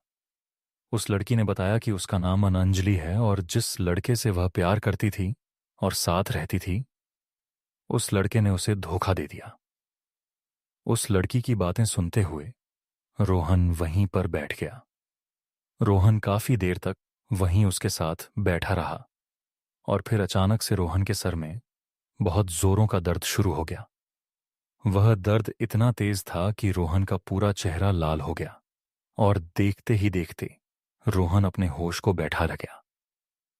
जब रोहन की आंख खुली तो सुबह हो चुकी थी और वह मरीन ड्राइव पर ही लेटा पड़ा था। उसके आसपास कोई भी नहीं था, अंजलि भी नहीं। उसे कुछ समझ नहीं आया क्योंकि आखिरी चीज जो उसे याद थी वह यह थी कि वह अंजलि के साथ मरीन ड्राइव पर बैठा बातें कर रहा था। अगली रात रोहन ऑफिस के बाद सीधा मरीन ड्राइव पर पहुंच गया और वहां अंजलि को ढूंढने लगा। काफी देर बाद करीब रात के 3 बजे उसे अंजलि एक कोने में बैठी मिली। जब रोहन ने पिछली रात के बारे में अंजलि से पूछा तो अंजलि ने कहा कि रोहन बहुत थक गया था और वह वहीं पर सो गया। रोहन को भी लगा कि शायद सच में उसकी मरीन ड्राइव पर आंख लग गई होगी। रोहन और अंजलि फिर से बातें करने लगे, लेकिन फिर कुछ देर बाद रोहन के सर में दर्द होने लगा और वह फिर से बेहोश हो गया। जब वह उठा तो वह फिर से मरीन ड्राइव पर लेटा हुआ था। रोहन को फिर कुछ समझ नहीं आया, लेकिन अब रोहन के दिमाग में सिर्फ अंजलि चल रही थी। वह अंजलि का दीवाना सा हो गया था, इतना दीवाना कि वह रोज देर रात मरीन ड्राइव पर अंजलि से मिलता और बातें करते करते बेहोश हो जाता। रोज सुबह उसकी मरीन ड्राइव पर लेटे हुए ही आंख खुलती। धीरे धीरे रोहन बहुत कमजोर होने लगा था। उसकी तबीयत बहुत ढीली रहने लगी थी। एक रात ऑफिस में रोहन के एक दोस्त ने उसकी हालत देख के पूछा कि क्या वह ठीक है। तब रोहन ने उसे अंजलि के बारे में बताया, लेकिन उसके दोस्त ने बताया कि वह भी पिछली रात मरीन ड्राइव पर ही था और उसने रोहन को मरीन ड्राइव पर अपने आप से बातें करते हुए देखा था। उसके आसपास कोई लड़की नहीं थी। रोहन अपने दोस्त की इस बात को सुनकर थोड़ा चौंक गया। उस रात रोहन मरीन ड्राइव पर अंजलि को ढूंढ रहा था तो उसे वह कहीं नहीं दिख रही थी। वह बुरी तरह परेशान होने लगा था। रोहन के हाथ पैर कांपने लगे और पूरा शरीर पसीने से तर हो गया था। अंजलि से मिलना मानो उसके लिए नशा सा बन गया था। रोहन अंजलि को ढूंढने के लिए मरीन ड्राइव की बाउंड्री वॉल के ऊपर चढ़ गया और अंजलि को आवाज देने लगा।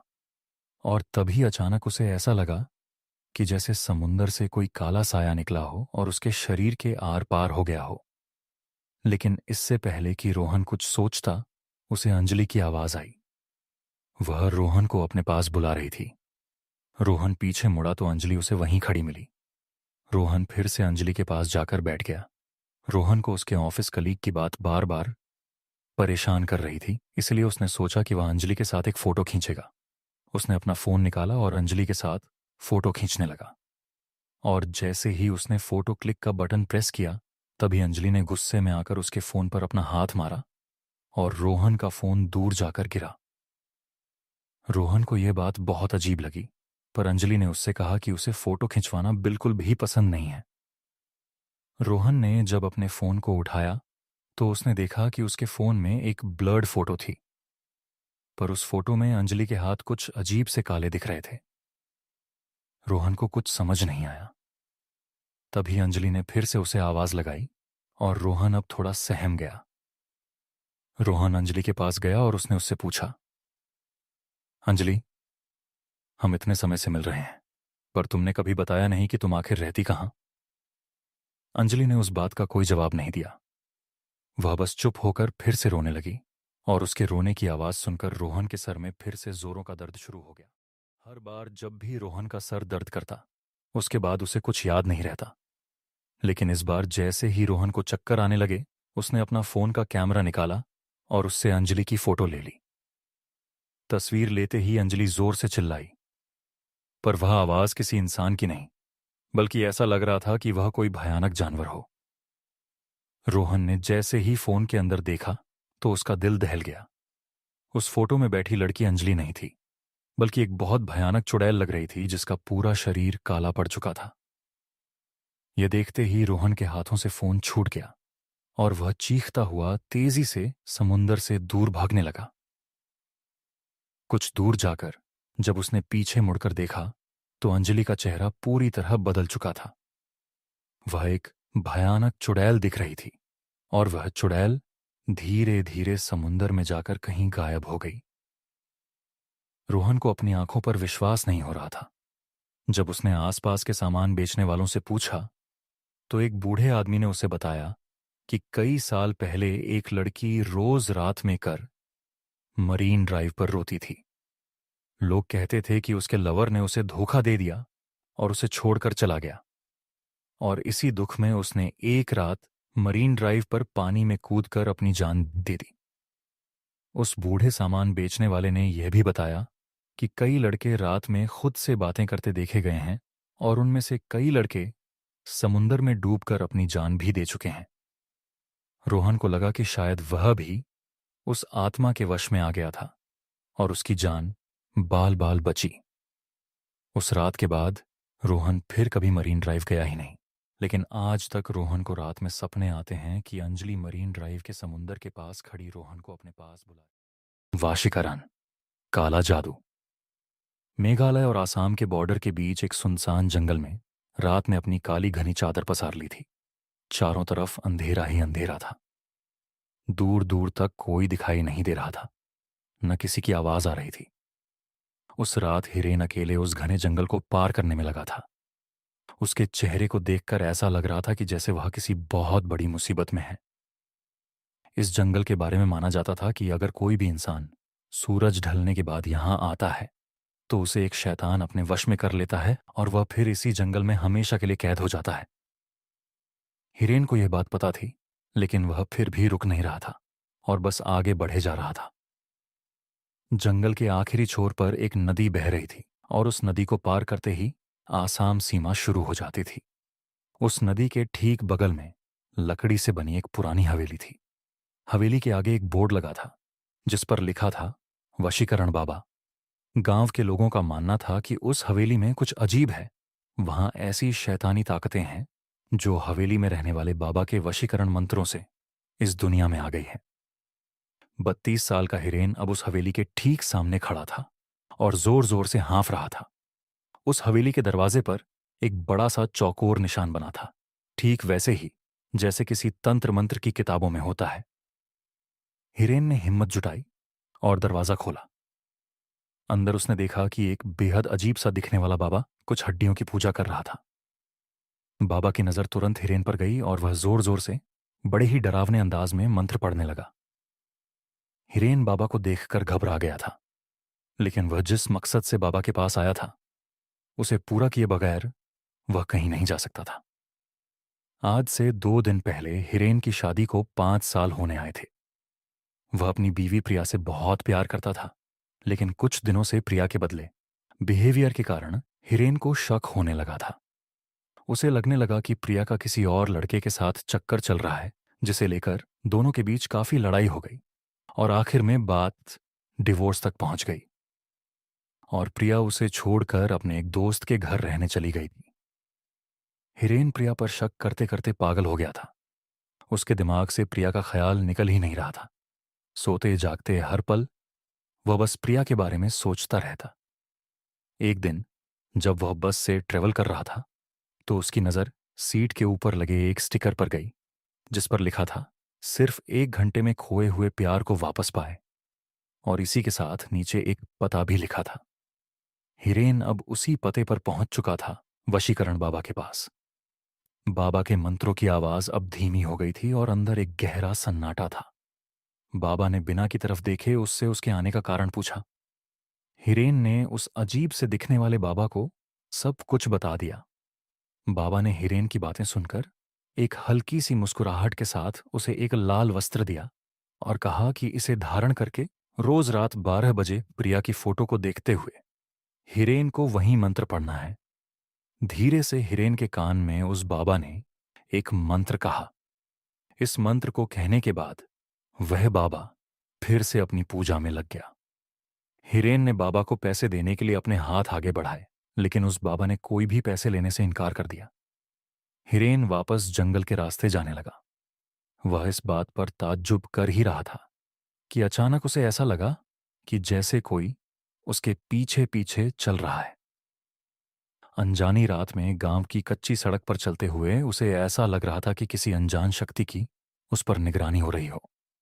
वह जितनी तेज चलने की कोशिश करता, उसके कदम उतने ही धीमे धीमे बढ़ रहे थे। रात के 12 बजने से कुछ ही मिनट पहले हिरेन अपने घर पहुंचा। उसने पर्स से प्रिया की तस्वीर निकाली और बाबा का दिया हुआ लाल वस्त्र पहनकर वशीकरण बाबा के मंत्र का उच्चारण करने लगा। तभी अचानक उसे ऐसा लगा कि उसे किसी काले साए ने घेर लिया है और वो उस पर कब्जा जमाने की कोशिश कर रहा है। हिरेन ने अपना सिर चारों तरफ घुमाया और जोर जोर से मंत्र पढ़ने लगा। कुछ ही पलों में वह काला साया वहां से गायब हो गया। हिरेन रोज यह करता। ऐसा करते करते कई दिन गुजर गए, लेकिन हिरेन की बीवी प्रिया अब भी उसके पास नहीं आई थी। हिरेन ने फिर से वशीकरण बाबा से मिलने का फैसला किया। हवेली पहुंचकर उसने बाबा को बताया कि प्रिया अब तक उसकी जिंदगी में वापस नहीं आई है। बाबा ने 2 मिनट के लिए अपनी आंखें बंद की और बताया कि हिरेन के गले में जो लाल धागा है वह उसके वशीकरण की शक्ति को कमजोर कर रहा है। हिरेन ने वह धागा तुरंत उतार दिया। बाबा ने यह भी कहा कि अगर वह प्रिया को इस हवेली में ला सकता है तो प्रिया जरूर हिरेन के पास वापस आ जाएगी। उस दिन भी हिरेन जब अपने घर वापस जा रहा था तो उसे ऐसा लगा जैसे कोई उसके पीछे पीछे चल रहा है और उसे देखे जा रहा है। लेकिन हिरेन, जो प्रिया से बेहद प्यार करता था, उसे पाने के लिए वह कुछ भी करने को तैयार हो चुका था। अगले दिन हिरेन ने प्रिया को कॉल किया और माफी मांगने के बहाने प्रिया को उसी जंगल के पास शाम को मिलने को कहा। प्रिया ने कुछ पल सोचा और फिर मिलने के लिए मान गई। इतने दिनों बाद वह दोनों आज पहली बार मिल रहे थे। बात करते करते हिरेन प्रिया को के पास ले गया। जैसे ही प्रिया हवेली के पास पहुंची उसे एक अजीब सी घुटन महसूस होने लगी थी। उसने हिरेन को तुरंत वहां से चलने को कहा, लेकिन हिरेन जबरदस्ती उसे हवेली के अंदर ले गया। बाबा ने जैसे ही प्रिया को देखा उसने हिरेन को बाहर जाने को कहा और दरवाजा बंद कर दिया। पूरे 2 घंटे बीत चुके थे, लेकिन दरवाजा अभी तक बंद था। हिरेन को अब बहुत ज्यादा घबराहट होने लगी थी। कुछ देर बाद दरवाजा अपने आप खुला, लेकिन हिरेन ने जो दरवाजे के उस पार देखा वह देखकर हिरेन के रोंगटे खड़े हो गए। अंदर प्रिया बेहोश पड़ी थी और उसके शरीर के चारों तरफ कैंडल जल रहे थे। वह बाबा प्रिया की बॉडी पर तरह तरह के निशान बना रहा था, लेकिन रोंगटे खड़े कर देने वाली बात यह थी कि प्रिया के पास एक बहुत ही भयानक सा काला साया मंडरा रहा था। बाबा ने हिरेन को कहा कि अब प्रिया वही करेगी जो हिरेन उसे बोलेगा, लेकिन इसके बदले उसे इस काले साए की सारी ख्वाहिशें पूरी करनी होंगी। हिरेन को कुछ समझ नहीं आ रहा था। उसने प्रिया को वहां से चलने के लिए कहा तो प्रिया एक कठपुतली की तरह उठकर खड़ी हो गई। वह एक जिंदा लाश से ज्यादा और कुछ नहीं थी। हिरेन प्रिया की ऐसी हालत देखकर घर पूरी तरह दहल गया था। उसने बाबा से गुस्से में कहा कि वह प्रिया को पहले जैसा बना दे, लेकिन तभी उस काले साए ने हिरेन को पीछे से धक्का दे दिया और वह काला साया उसी बाबा में समा गया। अब उस बाबा का रूप एक भयानक आत्मा में बदलने लगा था। उस बाबा के चेहरे का रंग नीला पड़ गया और आंखें बिल्कुल सफेद हो गईं। वह जोर जोर से हंसने लगा। बाबा ने अपने भयानक रूप में बोला कि वह कोई मामूली इंसान नहीं है, बल्कि वह एक शैतान का साया है जो इस जंगल में ना जाने कब से कैद था और उसने प्रिया की आत्मा चुरा के अपने आप को आजाद कर लिया है और हिरेन को हमेशा के लिए अपना गुलाम बना लिया है। यह सब सुनकर हिरेन वहां से फौरन भागा, पर वह उस जंगल से निकल ही नहीं पा रहा था। वह जहां से निकलता कुछ देर बाद वापस उस हवेली के ठीक सामने आ जाता। धीरे धीरे उसके दिमाग ने काम करना बंद कर दिया और वह उसी जंगल में कैद हो गया। 1.5 महीने बाद उसी जंगल में पुलिस को 2 सड़ी हुई लाशें मिली। वह लाशें किसी और की नहीं बल्कि हिरेन और प्रिया की ही थीं। शैतान सिर्फ कहानियों में नहीं, रियल लाइफ में भी होते हैं।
True rainy night horror. यह एक टिपिकल फ्राइडे नाइट की बात है, जब मैं अपने कॉलेज की क्लासेस के बाद डोर डैश कर रहा था। मेरे साथ कुछ अजीब हुआ। मैं ये वीकेंड्स में करता था ताकि मेरी लिविंग एक्सपेंसेस कवर हो सके, लेकिन उस रात कुछ अलग था। ऑन ऑर्डर कम आए, कुछ ऐसे ऑन ऑर्डर्स जो कम पेमेंट दे रहे थे, basically waste of time on orders. फिर 1 घंटे बाद एक ऑन ऑन ऑर्डर आया जो थोड़ा सही था, लेकिन वह 8 मील दूर था। उसका पेमेंट अच्छा था, लेकिन लोकेशन कुछ सही नहीं लग रही थी। पर यह उन ऑन ऑर्डर्स से बेहतर था जो कम पैसे दे रहे थे। तो मैंने बिना ज्यादा विचार किए ऑन ऑर्डर एक्सेप्ट किया और रेस्टोरेंट गया। फिर बैग लेकर गाड़ी में बैठा और ड्राइविंग करने लगा।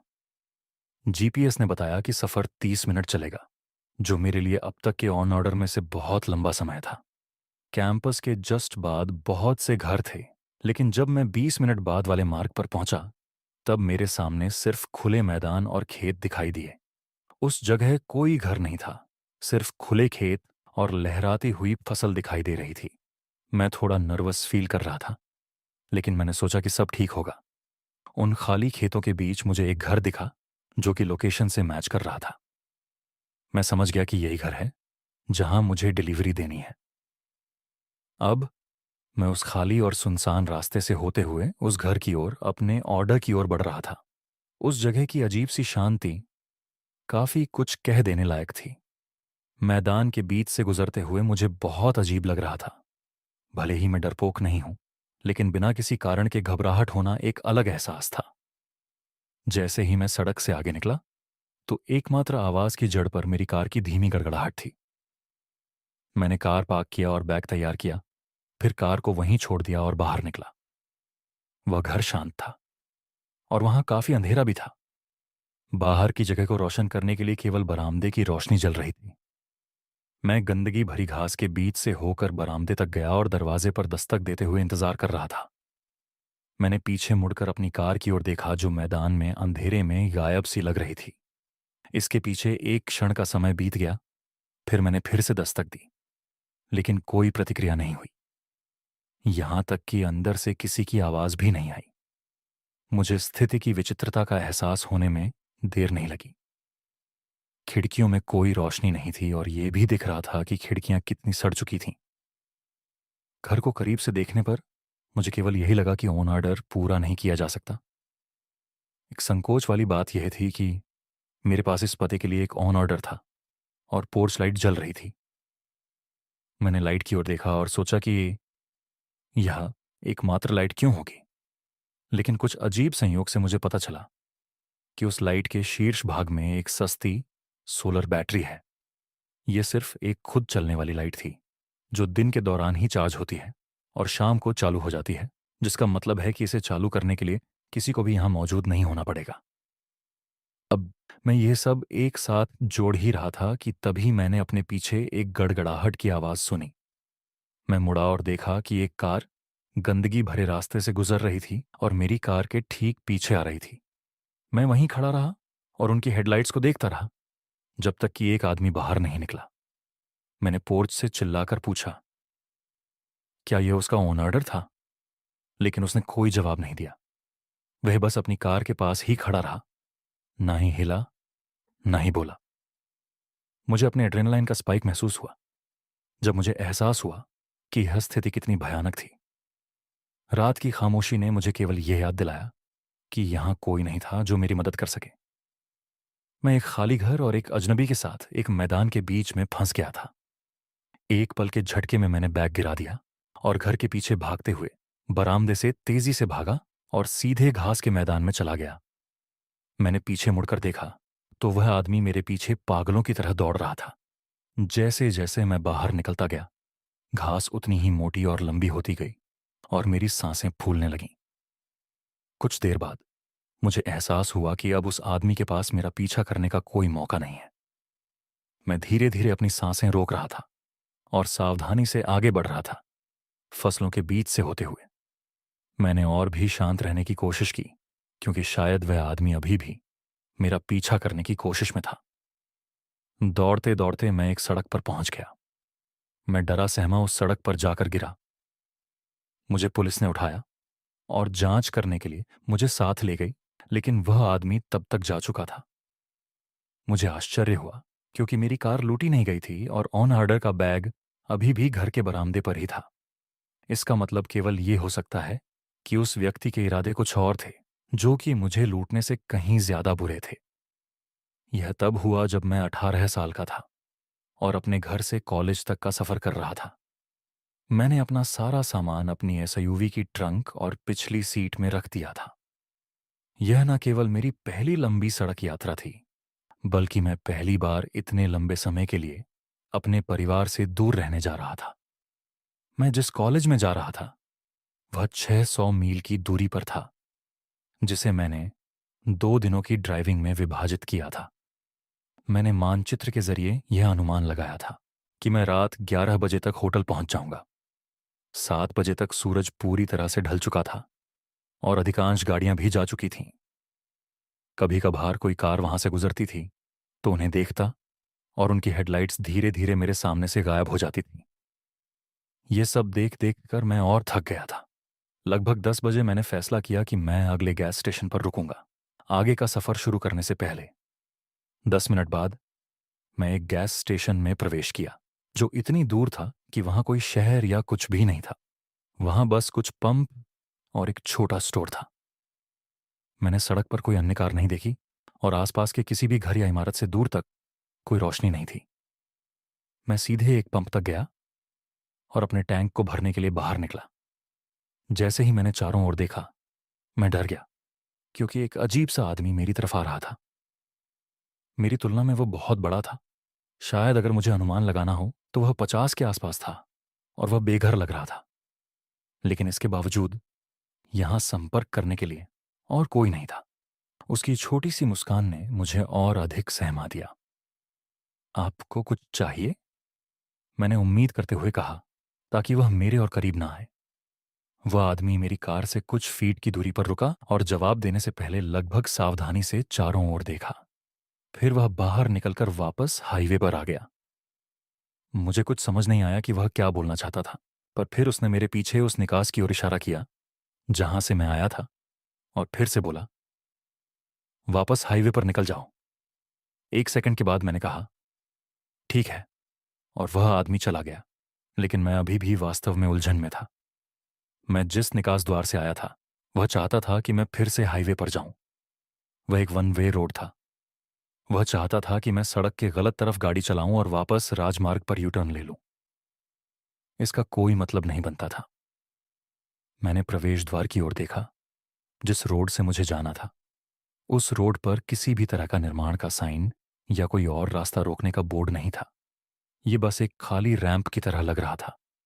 जैसे ही मैंने पंप वापस लगाया और अपनी कार में बैठा, मैंने उस आदमी पर नजर डाली जो अब किनारे पर बैठा था, कन्वीनियंस स्टोर के बाहर।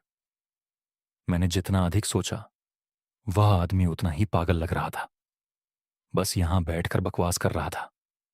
मैंने सोचा कि शायद यह किसी प्रकार का जाल या कुछ और था, इसलिए मैं बिना कुछ सोचे वहां से हाईवे के प्रवेश द्वार पर गया। हालांकि मुझे एहसास हुआ कि सभी स्ट्रीट लाइटें बंद थीं। मैंने यह सोचकर गति धीमी कर दी कि शायद यह एक निर्माण साइट या कुछ और है। मैंने अपनी आंखें सड़क पर रखीं ताकि कोई दुर्घटना ना हो। इससे पहले कि एक पिकअप ट्रक कहीं से आया और मेरी कार के ठीक सामने रुका। हर दरवाजा खुल गया और 4 लोग ट्रक से बाहर निकले। उनके पास सभी प्रकार के हथियार, धातु छुरी, चाकू थे और वे तेजी से मेरी कार की ओर दौड़ने लगे, और यहां तक कि अपने चेहरे को ढकने के लिए भी कुछ नहीं पहना था। वे मुझे भावनाहीन नजरों से देख रहे थे। मैंने तुरंत अपनी कार को पीछे करना शुरू कर दिया, क्योंकि वे मुझसे बस कुछ ही फीट की दूरी पर थे। मैंने अचानक सड़क के किनारे से दर्जनों लोगों को बाहर आते हुए देखा। कुछ लोगों ने तो मेरी कार का पीछा करने की भी कोशिश की। मैंने जल्दी से अपनी गाड़ी को मोड़ा और वहां से जान छुड़ाकर चला गया। जब मुझे लगा कि मैं सुरक्षित हूं, तो मैंने 911 पर कॉल किया, लेकिन किसी कारण से मुझे कभी वापस कॉल नहीं आया, ना ही इस पर कोई अपडेट मिला। लगभग ऐसा लगा जैसे उन्होंने इसकी जांच भी नहीं की। मैं आज तक इस सोच में हूं कि गैस स्टेशन पर मुझे उस बूढ़े ने शायद इसी वजह से यू टर्न लेने बोला था। और मुझे उन सभी से बचाने की कोशिश कर रहा था। मैं खुद को भाग्यशाली समझता हूं, क्योंकि मुझे नहीं पता कि वह क्या था या वे सभी क्या करने की योजना बना रहे थे।